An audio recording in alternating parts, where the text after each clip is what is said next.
ko yung mga presyo ha. Ayan. Okay. Oh, late. It's late. Okay. So, again, we have natural and we have light beige. Natural beige and light beige. Okay? Next natin is, dahil, sabi nga ni Sajani, medyo dry daw yung skin ko. Why? Because sa Philippines kasi, yung weather natin right now is very hot, di ba? Kaya we need to moisturize our skin. So, we have here, it's Cica Moisture Cream. Yan siya, guys.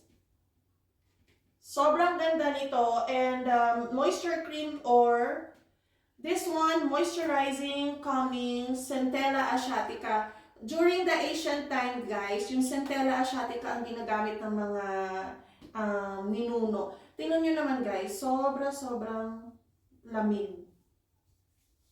Bagay na bagay to pag, yung alam mo yung parang sobrang dry na pollution and all. Trouble skin is good for trouble. Yeah, trouble skin, soothing daw, sabi ni Sajani. Soothing Yan. So, it also brightens the skin. So, this one, guys, ay bibigay lang din namin ng 350 pesos. 350 na lang, guys. Moisturizing cream, regular price, nasa 700 din yan and 800. So, this one is from Korea and it's 100 ml, 100 ml.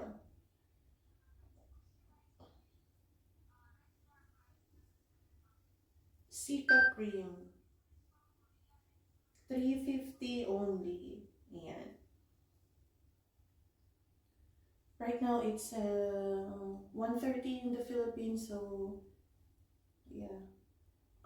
Usually more viewers like 5 p.m.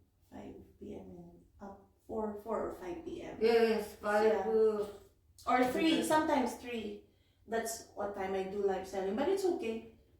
Later on, they will rewatch and they will tell me. So guys, you can screenshot